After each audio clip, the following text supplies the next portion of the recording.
Ohayo minasan, ketemu lagi dengan Iris di channel Animania. Oke guys, tahun 2021 udah lewat nih. Dan hal itu menyisakan banyak sekali hal yang menakjubkan. Kayak meninggalkan kesan tersendiri lah, bahkan kesan gila untuk seluruh pecinta One Piece dimanapun kalian berada. Oh, ini konten favorit gue banget guys. Yaitu gue udah nyiapin nih 10 alasan yang membuat tahun 2021 adalah tahun yang luar biasa untuk penggemar One Piece guys. Penasaran? Udah langsung aja kita mulai ke pembahasannya. Let's go! Pertama, di awal tahun 2021 kemarin, tepatnya itu di tanggal 4 Januari menjadi sejarah yang gak bakal terlupakan. Gimana enggak coy? Karena di tanggal tersebut adalah rilisnya manga chapter ke-1000 One Piece. Memang jumlah chapter yang terbilang luar biasa guys. Untuk mencapai jumlah chapter menakjubkan tadi, Mugiwara no Luffy dan kawan-kawan secara nggak sadar udah berpetualang menemani kita selama 23 tahun lamanya coy. Karena manga One Piece pertama kali berlayar di samudra itu pada Juli 1997.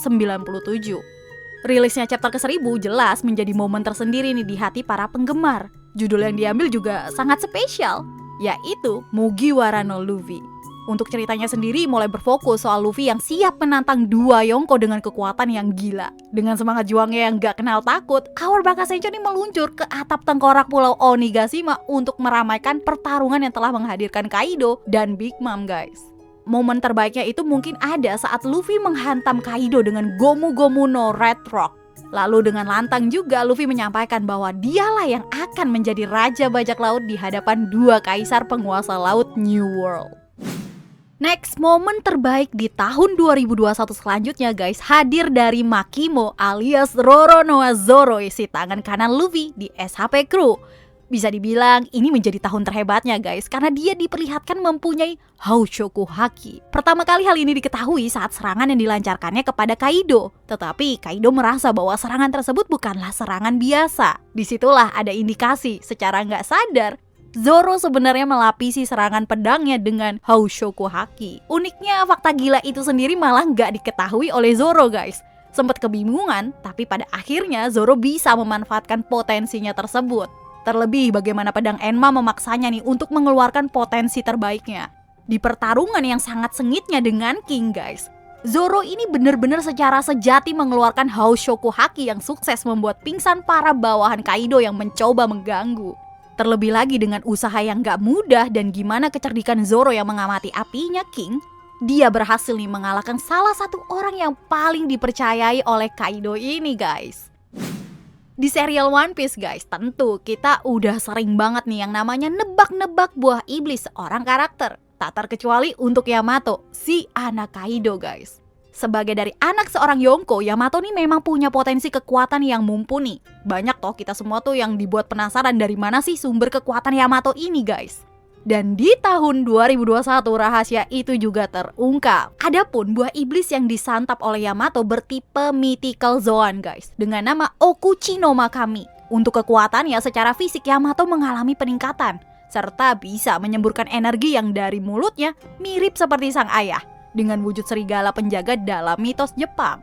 Saat pertama kali mengeluarkan kekuatan ini guys, Yamato diperlihatkan mampu mengimbangi Kaido untuk sementara waktu. Selain nama dan kekuatannya, yang bikin penggemar gak habis pikir tentang bagaimana Yamato memakan buah iblis ini bukan karena dipaksa oleh Kaido, melainkan dia memakan buah tersebut karena rasa lapar yang melanda. Oke, selanjutnya guys, selain Yamato yang patut disorot selanjutnya adalah Momonosuke. Ya, aku yakin sih gak sedikit dari kita termasuk aku sendiri sih mungkin menganggap bahwa Momo ini adalah karakter yang nyebelin kali ya untuk cerita One Piece di Wano Kuni guys. Sebagai penerus Shogun di Wano, Momo yang masih anak-anak itu lebih sering nangis dibandingkan menunjukkan karismanya coy. Namun nyatanya guys, Momo ini tetap punya peran yang luar biasa. Buah iblis buatan gagal yang dimakan sama Momo pada akhirnya menampilkan taringnya nih. Permintaan Luffy yang meminta Momo untuk tumbuh dewasa membuahkan hasil di mana wujud naga Momo secara utuh ditampilkan guys. Kemudian pertunjukan luar biasa bisa kita saksikan nih di mana Luffy menunggangi naga Momo dan segera menyusul Kaido. Melihat momen gokil tadi, jelas sih meninggalkan sesuatu yang sangat memorable untuk kita semua lah ya. Yang bikin hebohnya lagi, tentu nih gimana Oda Sensei seolah tuh udah menyiapkan sejak lama pemandangan menakjubkan tersebut guys. Tepatnya itu di sampul chapter 310, di mana wujud naga merah muda di belakang Luffy, Robin, dan Usopp guys, adalah bocoran penampilan naga Momo dewasa yang kita lihat sekarang. Ya seperti biasa, nggak ada detail kecil yang terlewat semisal bicara soal karya Odachi guys. Amazing. Next, Zoro dan Sanji. Ya, sejatinya kedua orang yang hobinya berselisih ini adalah para sayap Raja Bajak Laut guys. Yap, poin ini emang terlihat jelas banget di sepanjang cerita One Piece pada tahun 2021 ini guys. Nggak cuma Zoro sih yang akhirnya bisa sempurna membangkitkan Houshoku Haki miliknya, Sanji juga mendapatkan kekuatan yang nggak kalah hebatnya. Sejak menggunakan Red Shoot karya Jamal Double Six guys, Sanji itu secara harfiah memang mengalami peningkatan kekuatan yang terbilang itu luar biasa. Namun bukan cuma itu aja, Sanji juga diperlihatkan layaknya seorang monster. Entah bagaimana tubuhnya itu bisa langsung pulih guys, sekalipun menghadapi serangan yang telak oleh Queen. Meski sempat dikira itu membuat dia kehilangan perasaan manusiawinya, karena kan diduga Sanji itu melukai seorang wanita untuk pertama kalinya nih. Nyatanya itu nggak 100% bener guys. Malahan nih, dengan perasaan manusiawinya yang tetap ada, terus punya kekuatan monster, terus juga ada api di kakinya yang masih menjadi misteri, seolah mengindikasikan alih-alih produk gagal, Sanji adalah hasil percobaan yang jauh lebih sempurna. Dengan demikian, seolah nggak mau kalah nih dari Makimo saingannya, Sanji itu makin mantep membuktikan dirinya juga layak berada di samping seorang calon Raja Bajak Laut masa depan guys. Apalagi keduanya ingin segera memenangkan pertarungan demi mendekati gelar tersebut untuk Luffy. Oke, nggak cuma chapter manga, di tahun yang sama serial anime One Piece masih mendulang sejarah guys. Karena dengan luar biasanya Toei Animation ini akhirnya berhasil menggarap One Piece hingga episode 1000. Sadar bahwa ini bukanlah episode biasa, Toei Animation tuh menyiapkan episode ke-1000 layaknya sebuah hadiah yang manis untuk penggemar One Piece di seluruh dunia. Di awal episode aja kita disajikan nih opening nostalgia We Are, lengkap dengan narator yang pertama kali membawa kisah One Piece bermula guys. Tentunya dengan visual yang udah disesuaikan juga. Aku yakin lah beribu-ribu % kalian semua ikut nyanyi kan dengan lantang pas openingnya dimulai. Iya kan? Ya gue aja iya. Selain kisah nostalgia tadi tuh, perasaan bahwa ini adalah perjalanan yang begitu panjang pasti menghampiri kita semua guys. Belum lagi di dalam episode ke-1000 ini ditampilkan juga bagaimana tiap potongan-potongan momen mengagumkan terus mengharukan dari perkembangan karakter di SHP Crew yang telah berjuang hingga titik ini. Next, berikutnya guys, soal live action One Piece yang udah direncanakan sejak lama dan sempat tenggelam juga kan soal kelanjutannya tuh bakal gimana. Tapi di tahun ini akhirnya menemui kejelasan nih. Digarap oleh Netflix, live action One Piece ini memberitahu guys siapa aja pemeran Luffy, Nami, Zoro, Sanji, dan Usopp. Serta diumumkan juga kalau live action ini akan berformat series dan berfokus pada cerita East Blue. Informasi gila ini sebenarnya jadi hal yang agak membingungkan juga sih. Di satu sisi penasaran, tapi di sisi lain sih takut dikecewakan guys. Ya, you know what I mean lah ya.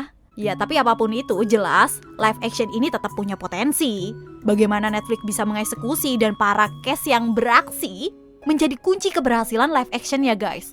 Tapi dilihat dari pemilihan pemerannya nih, nampaknya kayaknya sih di pihak sana tuh lumayan serius juga guys. Karena sampai mempertimbangkan petunjuk dari Oda Sensei. Mau berharap apa enggak, ya gimana jadinya nanti, patut tetap kita nantikan aja guys. Oke? Next, alasan gila yang membuat tahun ini luar biasa untuk penggemar One Piece yaitu soal King guys. Karena di tahun ini, bagaimana sosok King sebenarnya mulai dikupas secara mendalam. Mulai dari clue yang menunjukkan soal gimana King bisa memunculkan api, hingga kenapa dia menggunakan topeng. Semuanya itu bisa terjawab secara gamblang usai menimbulkan banyak pertanyaan.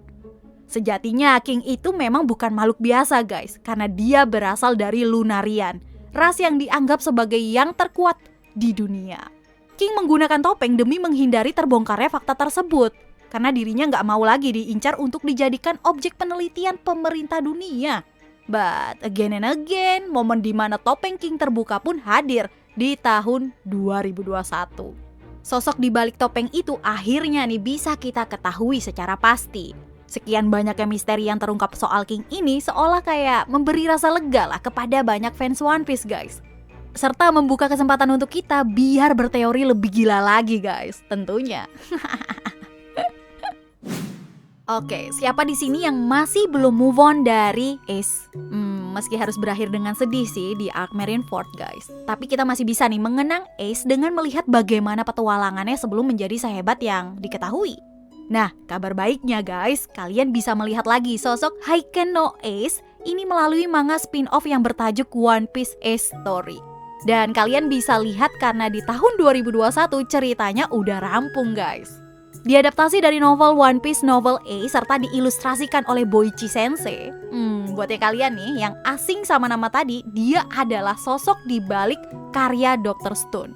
Berjumlah 4 chapter, dan spin-off ini menjelaskan bagaimana wisata masa lalu Ace di masa kehidupannya guys.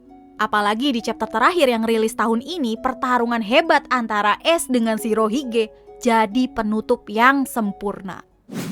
Dan momentum tergila di tahun 2021 adalah saat dimana movie One Piece bertajuk Red akhirnya diumumkan.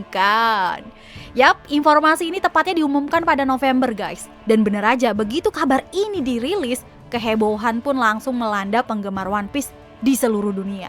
Bukan tanpa sebab sih, karena kan movie ini akan menjadi panggung salah satu karakter yang ikonik banget tapi masih mengundang misteri.